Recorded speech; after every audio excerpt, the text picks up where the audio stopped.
I found a group chat where my girlfriend ranked all the men she's dated by income potential. I was listed as current project, decent money but needs ambition adjustment. She'd written detailed plans to fix me. I printed out every message, left the copies on her desk, and moved out while she was at work. Now she sent 103 texts asking what misunderstanding made me leave. I never thought I'd be posting something like this, but I need to get this off my chest. 4 weeks ago, my life was normal.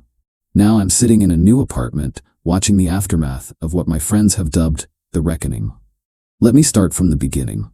I'm Luke, 31 years old, and I work as a software developer at a mid-sized tech company. I make a good salary, around $92,000 a year, which allows me to live comfortably in our city, save for retirement, and enjoy my life without financial stress. For the past 2 years, I've been in a relationship with Talia, 29, who works as a financial advisor at a prestigious firm downtown. We met through mutual friends at a charity fundraiser, hit it off immediately, and had been together ever since. She's always been ambitious, well-dressed, and focused on her career, which I admired. Our relationship seemed solid. We had talked about moving in together soon, and while we had occasional disagreements like any couple, I thought we were happy.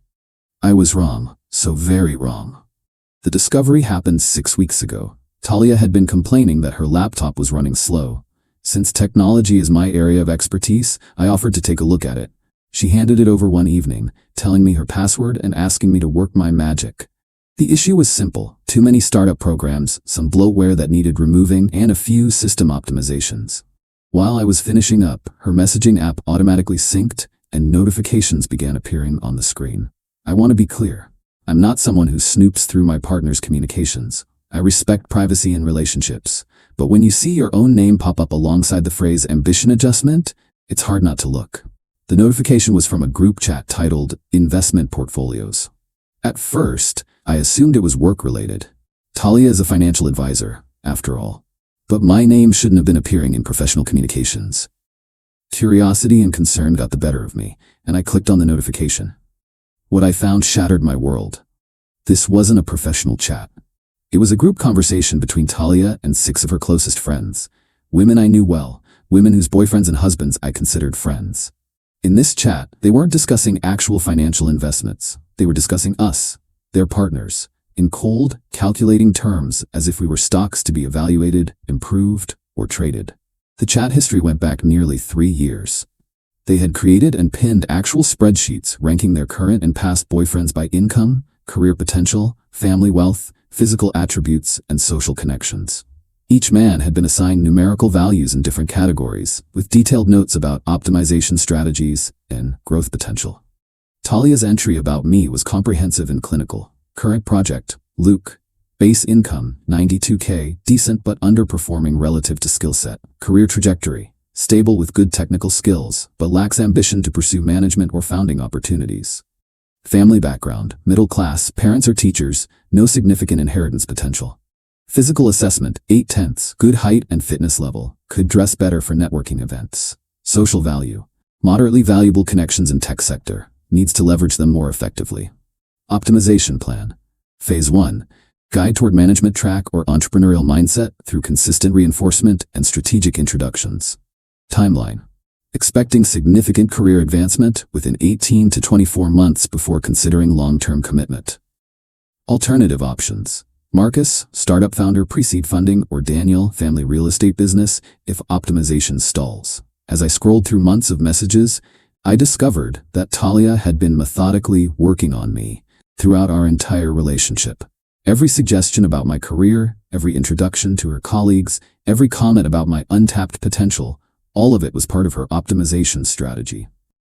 What I had interpreted as supportive interest in my career was actually her attempting to steer me toward higher-paying positions. The messages revealed how she had deliberately discouraged my interest in teaching coding to underprivileged kids because it wouldn't advance his market value and was a distraction from more lucrative opportunities. She detailed how she strategically wore more formal attire when meeting my boss to create professional pressure and reinforce career advancement expectations. She admitted to mentioning her desire for children whenever I expressed contentment with my current position, knowing it would trigger financial planning instincts. Even more painful were the discussions about her backup plans. She maintained regular contact with 2 other men, Marcus and Daniel, through occasional coffee meetings, LinkedIn interactions, and what she called strategic check-ins, to keep her options open while determining if I was worth further investment of time and emotional resources. I spent 3 hours reading through the archived messages. I saw photos of engagement rings with detailed price evaluations, vacation destinations ranked by status visibility, discussions of children's names that would sound prestigious on college applications. The women planned our futures like corporate mergers, with ROI calculations and exit strategies. The other women in the chat were equally calculating about their relationships. Rachel, dating my friend Jason, had given him a 3-month deadline to secure the raise that came with his recent promotion, with detailed notes about a backup option named Chris. Megan, married to Tyler, was reconsidering his viability as a long-term asset after his tech startup pivoted to a less lucrative market, with concerning comments about whether their prenup had sufficient loopholes. Kate, married to Ben, was disappointed that he had stagnated in upper-middle management, despite her consistent application of motivation techniques, and was weighing the practical and financial implications of a strategic divorce. 5 other women and their partners were discussed in similar terms. I knew all of these men. I'd shared beers with them, helped them move furniture, celebrated their promotions, and now I discovered that they, like me, were nothing but investment portfolios to be managed and optimized. After reading everything, I closed the laptop and sat in stunned silence. My entire relationship had been a calculated project with performance metrics. I fixed Talia's computer as promised and returned it the next day, saying nothing about what I'd found. I needed time to process this revelation and decide how to respond. For the next week, I continued our relationship as if nothing had changed. I went through the motions, dinner dates, morning kisses, text messages, while internally re-examining every moment we'd shared through this new lens. When she asked about my day, was she assessing my income potential? When she complimented my work on a challenging project, was she reinforcing her optimization plan? The woman I loved had become a stranger, running a long con.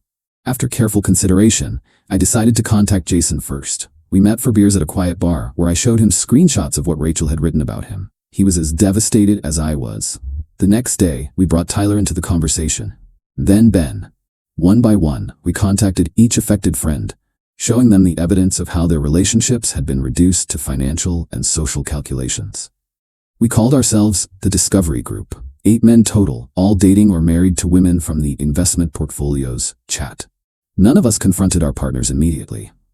Instead, we decided to coordinate our response.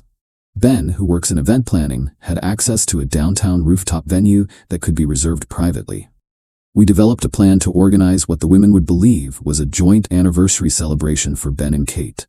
All 8 couples would be invited, plus various backup men mentioned in the chats. We would invite these backups under different pretexts, as valued clients, potential investors, or networking opportunities, depending on what made sense for each situation. Meanwhile, I found a new apartment and signed a lease. I arranged to move my essential belongings while Talia was at work.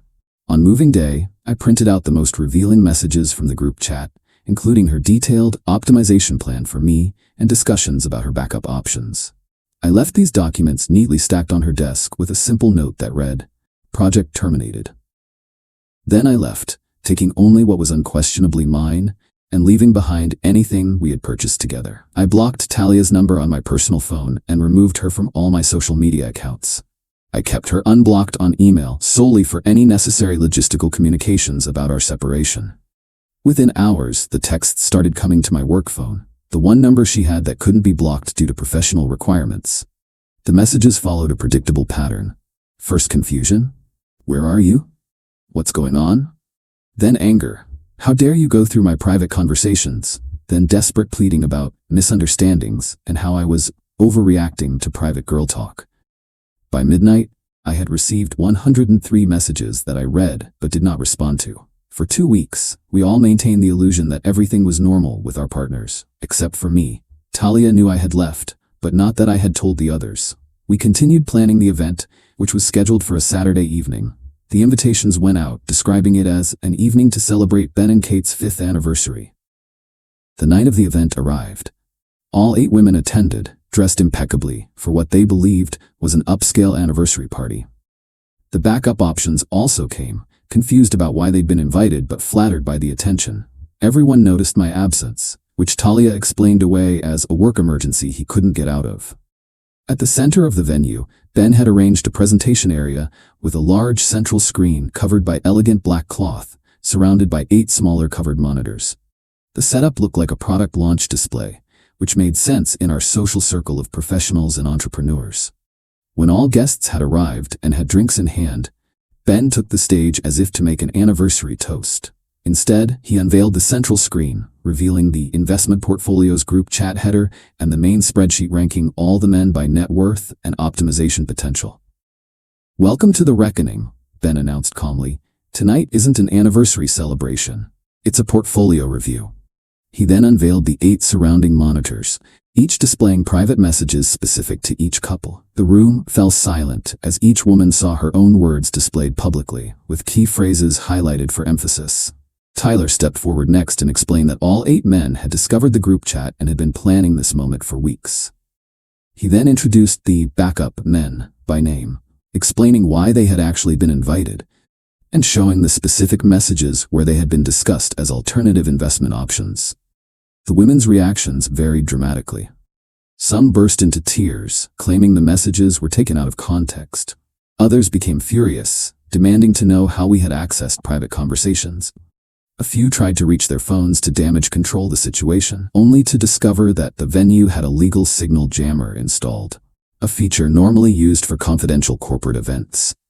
Talia pushed through the crowd toward the displays, attempting to turn them off or disconnect them, only to find they were securely mounted behind plexiglass. "This is private communication," she shouted at Ben. "You had no right to access this." That was my cue to emerge from the back room where I had been watching events unfold. The moment Talia saw me, her expression transformed from anger to shock, then to a dawning realization that her investment project had not only discovered the truth, but had orchestrated this entire revealing event. "Luke," she began, quickly composing herself and approaching me with the persuasive confidence I had once found so attractive. "Please, you've completely misunderstood. This was just a stupid game between friends, a way for us to vent about relationship anxieties." I raised my hand to stop her. "The detailed ROI calculations weren't a game, Talia. The 3-year optimization strategy wasn't venting, and Marcus and Daniel weren't figments of anxiety. They're standing right over there, wondering why they're at an event with a woman they thought was just interested in professional networking." The backup options looked as horrified as we had felt discovering the chat. Some left immediately. Others stayed to witness what several guests were already documenting despite our requests for privacy. I want to make it clear that we weren't cruel about our approach. There was no yelling, no name-calling, no public humiliation beyond the simple display of their own words. Each of us had prepared a brief, dignified statement explaining how we had discovered the chat and what it meant for our relationships. One by one, each man addressed his partner. Jason explained to Rachel that he had seen her 3-month deadline and would be saving her the trouble of further evaluation. Tyler informed Megan that her concerns about their prenup would soon be tested in court. Ben told Kate that he had indeed stagnated exactly where he wanted to be in his career, but would be advancing to the position of happily divorced, effective immediately. When it was my turn, I simply said, "There's nothing to add to what you've already seen. The project is terminated. Please direct any necessary communications through email only." Then I walked away, rejoining my friends at the side of the room. The aftermath has been complicated as expected. Talia's emails have alternated between rage, "You've ruined my reputation," legal threats, "This was an invasion of privacy," and tearful pleas describing how she really did fall in love despite how it started. Kate is fighting Ben for alimony despite their prenuptial agreement. Rachel lost her position at her firm after her boss, who happens to be Tyler's sister, discovered she had been listed as a networking target to exploit for client connections. The backup men have reached out to us, some offering support, others sharing stories of how they had been strung along with occasional meetings and messages that kept them hoping for potential relationships that were never genuinely available. Some mutual friends have criticized our approach, calling it excessive or embarrassing. Others have privately commended us for exposing such calculated manipulation. Regardless of outside opinions, each of us feels justified in our actions. After discovering that years of our lives had been nothing but human investment strategies, public exposure felt like the only path to proper closure. It's been 4 weeks since what we now call the reckoning. The 8 of us meet weekly for drinks and support, helping each other process the emotional fallout of learning our relationships were shams. Tyler and Jason have started therapy to address trust issues. Ben's divorce proceedings are underway and looking favorable given the evidence. I've thrown myself into developing that coding education program for underprivileged kids that Talia had actively discouraged. It turns out to be the most fulfilling work I've ever done. Last night, I received email number 137 from Talia. Unlike all her previous messages, this one wasn't asking for reconciliation or offering justifications. For the first time, her words seemed different enough that I read the entire message. I know you'll probably delete this without reading, but I need to say it anyway. You're right. About everything. What started as shallow conversations about dating criteria became something toxic and calculating. I got caught up in this mindset where relationships were investments rather than connections between human beings. I lost sight of you as a person. The irony is, somewhere along the way, I actually did fall in love with you, the real you, not the project. But I understand that doesn't matter now. I'm starting therapy next week. Not to win you back, I know that's impossible, but because I hate who I became in that group. I'm sorry, Luke. Truly. I hope someday you find someone who sees your value in all the ways I was too blind to appreciate. I didn't respond. Maybe it's genuine reflection. Maybe it's another manipulation tactic. Either way, it's no longer my project to worry about. I don't know what the future holds for any of us. Relationships are permanently altered, trust is broken, and we're all re-examining every interaction we've had with these women, wondering what was genuine and what was strategy. But there's also a strange sense of liberation in knowing the truth, even when that truth is painful. If there's a lesson here, perhaps it's about the difference between supporting someone's growth because you love them versus trying to mold them into what you want them to be.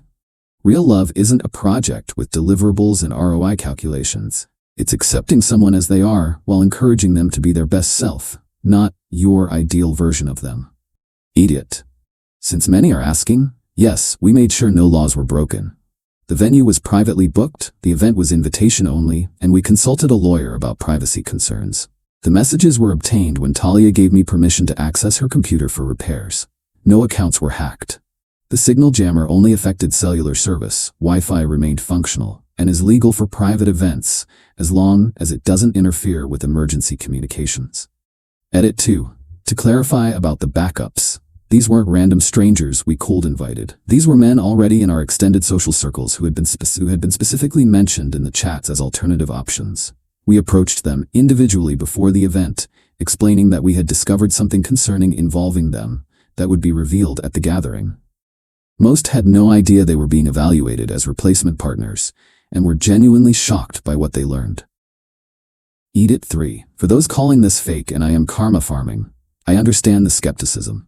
I wish it were fake. Documentation exists, but for obvious privacy and legal reasons, I won't be sharing personal details that could identify anyone involved. Believe what you want.